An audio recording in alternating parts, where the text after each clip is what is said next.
Good Monday morning, everybody. I'm Nathan. This is Borderview Farms, and it rained this weekend. Ha!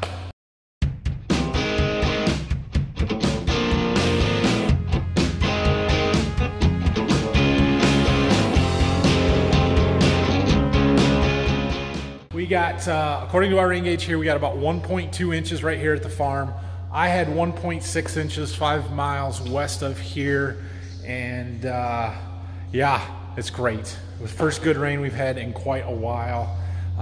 So no irrigating, not today, and hopefully not for the rest of the week. There is a chance of rain yet again this afternoon, and I won't turn it down. If we got another ½ inch, I'd be perfectly fine with it, or even an inch. So now our farm's down to Berkey, 35 miles east of here. Did not get quite as much. Rain gauge down there said about 4/10, which is good, but it's still gonna get pretty dry down there. It's just nothing I can do about it. So that changes our plans a little bit this week and what we're going to be working on. I think we're gonna try and get some equipment cleaned up, meaning bean planter, seed tender over there, maybe my seed treater that's down in my warehouse. So probably gonna spend some time working on that kind of stuff this week. I also am going to go out and see some seed customers probably tomorrow, not today. So one thing we've got going on this morning before we even get started, or well, I guess I don't, but I'll show you. Can you guys see that bracket right there? Hold on. So that bracket that holds that spring tension on our door, the lags have pulled out of those 2x12s up there. Supposed to look about like that one. So we called the door company. They are going to come out and take a look at that and try and get that fixed, because that spring is under a tremendous amount of tension, and if that last one gives way, it's going to make a big loud noise when it unwinds that spring. It will be a bad deal. So hopefully they get here this morning, which means we can't really open our door until that's done. So we found these laying on the ground. Those are the legs they had in there, so not good. But also Dad has got our lawnmower tore apart, kind of taking the engine apart, trying to figure out what is wrong with it. I still don't see anything. It turns sort of hard in one spot. I think it's this cylinder. I don't know if the head's bad or if something in there, but the head needs to come off so we can get in there and look at that a little bit better. So Phil's hauling grain still. We got a couple loads of corn he's getting out, and I don't know if he's got a little wheat left to haul yet or not, but that's what's going on there. So now I got to figure out what I'm going to work on first today. Oh yeah, I remember. Spraying. We've got, what do we got? We got some beans that we need to spray for the neighbor, that Roundup that I talked about on Friday that has not yet been done because it started raining first before we woke up Saturday morning, or real early Saturday anyway. And so we got a couple loads of Roundup to spray on some beans. I think we can do that today, and I've got water, so I'll probably get that mixed up here and go do at least the first load here this morning. I'm gonna pump a little water out of our pit here. It's the one downside with having these tanks here in this containment system, is that every time it rains, we've got to pump the water out. Got to do this one here too. The idea is that if we ever had a leak in one of these tanks, it's contained and we can catch it and recapture it, and it doesn't leak into the environment.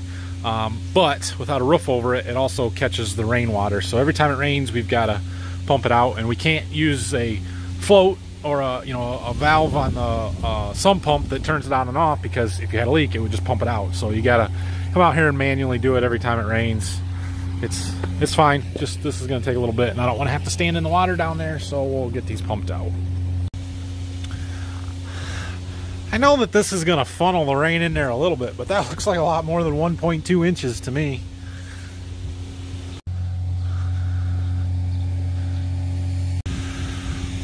While I'm waiting for my water to pump out over there, I'm going to get the boom set up here for spraying the Roundup with the different nozzles.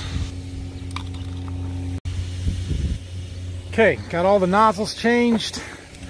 Got one of my pits pumped out, doing the other one where the sprayer sits now, the loadout pad. And our door guys are here, and they got that door open. They were worried about opening it because that spring was under so much tension, but it's open, so now they can get her fixed. So, yep, that's good. All mixed up, loaded up, chemicals. The door guys are gone. Actually, there they go right there. They got that fixed for us. Appreciate that. So we're gonna go spray out this load, and then we have one more we'll have to do. Again, new fields that I've never been on before, so this will be a little bit interesting, but we should be good. I think I know where I'm going. More spraying beans. Definitely need their herbicide. Hopefully these weeds die, but we'll see. Can go a little faster when I'm spraying Roundup versus that fungicide, just from a pressure standpoint. I'm going 13 mile an hour, almost 12, and we're only running 20-some PSI versus 40 because of the nozzle size. I am finding just a little bit of mud, which you would expect a day after having over an inch of rain, but it's not really soft. I'm not worried about getting stuck or anything like that. So the beans need sprayed, that's why we're doing it. There is a chance of rain today, but it was later this afternoon, and clearly there's nothing imminent around now. So yeah. Well, I got this field done. There are more acres here than I was told. I was told there was a 70-acre piece and then a 10-acre piece back over there behind those buildings. And we did almost 77 in this field. So I don't have enough chemical, which means we got to go back and load up, which we had another load to spray anyway, so it's not the end of the world, but I'm gonna have to mix up more than I was planning. All right, I finished spraying both of those loads. I didn't film as much of it because you guys have seen this over and over again, so it's boring. But anyway, Roundup is done. I had enough left in that second load to go and do those few acres of ours that we needed to clean up. So I got that done. I think we're pretty well done with the sprayer, unless the only thing I might still want to do is another load of manganese, but I don't want to do it today right after I sprayed the Roundup, so that will be a end of the week thing if we do it. It is well past lunchtime and I have not gotten any yet, so I'm gonna run and get something there. I got a couple of errands to run, and then when I come back this afternoon, I think we're gonna get a seed tender or two out and try and get them cleaned up so we can get them put away. All right, I'm on my way back to the farm from lunch. I stopped to get this seed tender that's been in my seed warehouse here since we finished planting. Looks like we got some more straw. Had to get her in out of the rain, or before the rain started there the other day, so that's all right. But anyway, we're gonna take that one back and get it cleaned up, and probably get the other one out too. We'll do both of them today. We do need to get this at some point too. Take that down there and just go through, clean it up, see if I need to replace any hoses or anything like that. Well, the first thing we've got to do here, get the beans out of it. One of the reasons I hate these seed tenders is because they're a pain in the butt to clean out. So we gotta get a catch pan and slide it way under there, crawl in there, and pick out what we can get. There's a little door in there that they come out. So yeah, we'll find something here. Uh-oh. I don't want that open.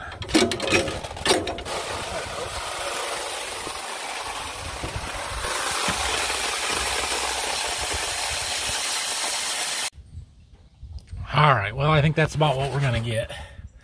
There's probably a few more in there, but we'll just run them out with the power washer. Okay, those beans are in a bag, and I'll throw them in the back of the shop here. They'll get blended out next year. We've probably still got some beans left in that planter there behind me too, so we'll have to get those cleaned out of there. Another day's project. Okay, now on to my favorite job, he said sarcastically. Fortunately, this is a pretty small power wash job. They go pretty quick, so it won't take me real long. We'll get this cleaned up. Whew, that was brutal. It took me like, I don't know, 10 minutes to clean that. Okay, last couple of maintenance thing, or one maintenance thing we're going to do before we put this away is start the motor up and shut the fuel off and let it burn the carb clean and dump a little bit of fuel stabilizer in the tank, and then we're good. We'll go through it again in the spring before we get it out and check tires and grease it and charge the battery and change the oil in the motor and all that good stuff. So that's all we need to do for now. We are going to get that other one out. One of these, probably this one, is going to get taken down to Berkey, stored in our barns down there because we won't need it again until spring, so we'll just get it out of here and get it out of the way. The other one we'll clean up and just leave here because we'll need it for wheat this fall. Okay, same thing over again. This one's got corn in it. Got a little bit laying on the top, but actually there might not be much down in there. I may have cleaned this one out already. So this is the one with the scale on it that didn't work worth a darn all spring, but I am going to pull the scale head off, put it up in our old office up there for safekeeping. Probably won't use it for wheat anyway, so we'll get it out of the way here. And other than that, it's pretty much identical to the other one. I need a new lid, it would appear, for my talc applicator. I'll have to get some parts ordered at some point. At the moment, this seed tender is still about at the top of my list of things to replace because I don't care for it. There are better ones out there, and they're not that expensive. So, I don't know. Maybe we'll have a new seed tender for next spring. Maybe. Okay. I'll wait for that engine to die, and we're good here for now. Okay, there's that one out of the way. There, I've even got the concrete power washed off. Okay, I know that was a small job, but it's one I've been thinking about for a while, so I'm glad to get that done out of the way.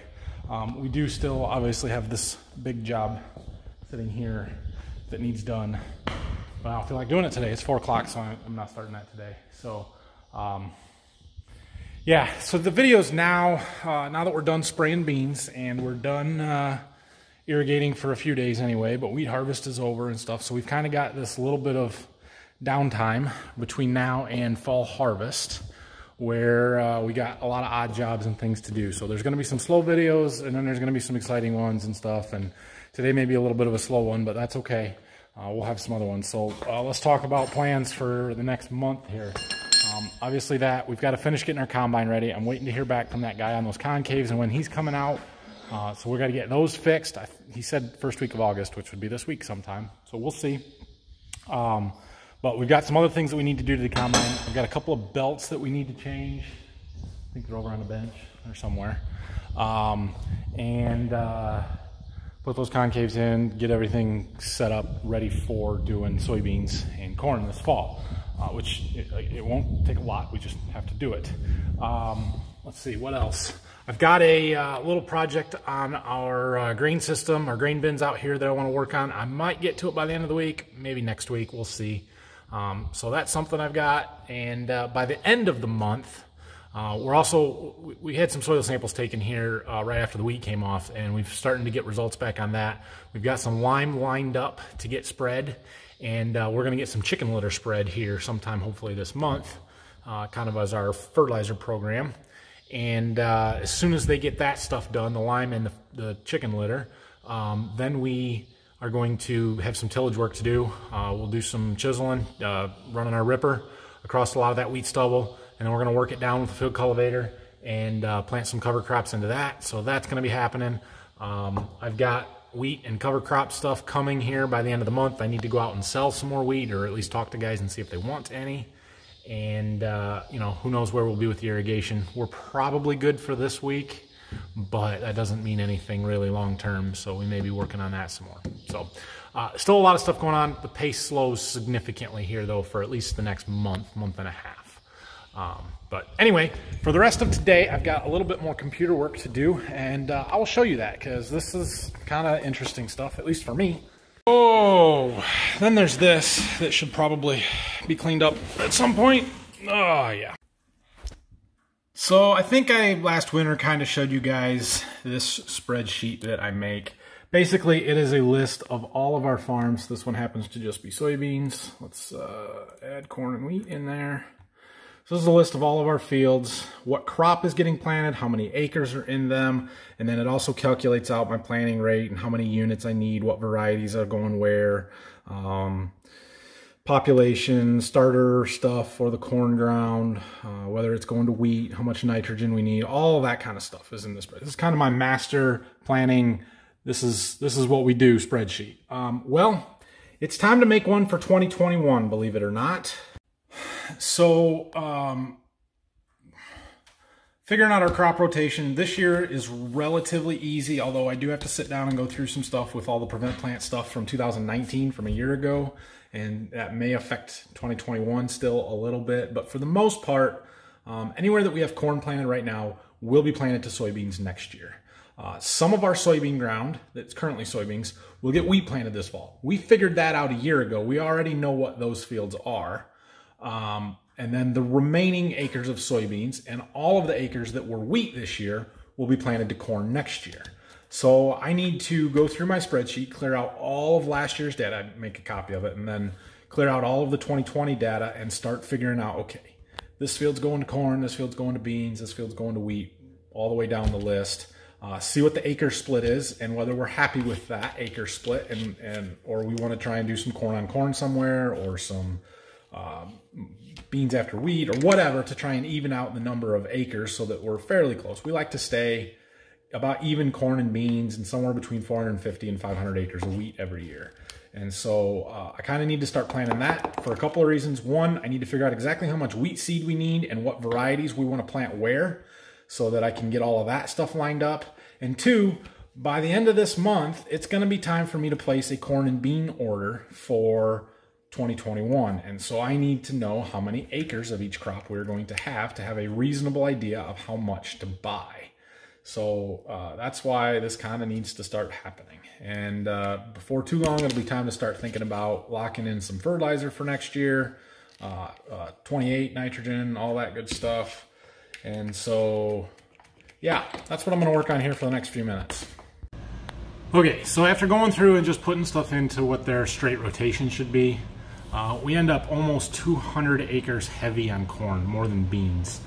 And that's a little bit more than I want to see. So I'm going to go through the list here and see if I can't find a field that makes sense to go corn on corn with, which is always tricky. We don't like to do corn on corn. It's just to even acres out usually, or if we split a field one year and we want to get it all back into the same crop kind of thing. Just doesn't work as good around here, it doesn't seem like. So I don't know, we'll see, but I'm going to go through the list, see if we can't find something. All right, well, I printed out the list of fields. I highlighted a couple of options for potential corn on corn. I want to talk to Dad and Phil about it, see what they think, whether they think we need to, should try and even out the acres, or just go with what we got and where they would think the best fits for corn on corn would be. I also then narrowed it down to just the wheat fields to look at those and the acres, and I figured out that we are going to need roughly 1,250 units of seed, which helps me plan a little bit and figure out how much treatment I need to have around. Now, believe it or not, again, if I pull up the soybean fields, we need to figure out where we're going to plant wheat in the fall of 2021, which would be for the 2022 crop. Yeah, so we're planning for a crop year 2 years out now. And the reason that we need to do that is because when I decide to start buying beans, or what beans we're going to buy, we always like to plant our earliest maturing beans in the fields that are going to get planted to wheat. So I need to know where we're going to plant wheat, so I know what to plant in what field for next spring. So that's why we'll kind of make that plan over the next couple of weeks. So I was just going to look at it real quick, see if there's any ones that we know we're going to go to wheat, where we absolutely want to as soon as we can, or if it's still pretty much up in the air. Well, figuring out where we're going to plant wheat that following year, 22, is going to be a lot more difficult than first glance. So it turns out the prevent plant stuff from last year is still screwing up all our rotational stuff, and we only have 3 fields that has been longer than since 2018 since they've been to wheat.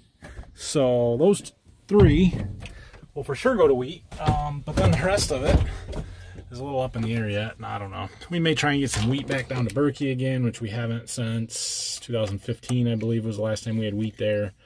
So I don't know. Doesn't have to be decided right now. I was just trying to get an idea, and I don't know where it's all going to go. But anyway, now I am going to unload the spray records from our 2630 and get them uploaded to my John Deere, my account there, so that I can see them, because we have a lot of spray records from the last couple of weeks that have not been uploaded yet, so I need that data. Whew. That's gonna take a while. All right, well, that one's gonna take a while. I'm gonna let it go. I'm gonna go home for the night. So tomorrow I think I'm gonna do make a trip to Berkey with that seed tender, throw it in the barn down there, go see a bunch of seed customers, end up back here in the afternoon. We'll see what time it is when I get back and what all's going on. If I'm just driving around all day, I probably won't make a video. But I don't really know. Depends on, yeah, a lot of different things. So we will see how it goes. Another thing that I forgot that we got to add to our list of things to do, that gator needs an oil change. I've never had to change the oil in the middle of the year before, but I've made so many trips back and forth to the irrigation field that we've got 1,000 miles on it since March, and it's due for an oil change. So I got the stuff. We're going to do that at some point this week here too. Maybe that'll be tomorrow afternoon. I don't know. We'll see. But anyway, have a great night, everybody. Hope you enjoyed that baling video that I put up this weekend. And yeah, like and subscribe. Leave me any comments and questions you got down below. We'll see you guys maybe tomorrow.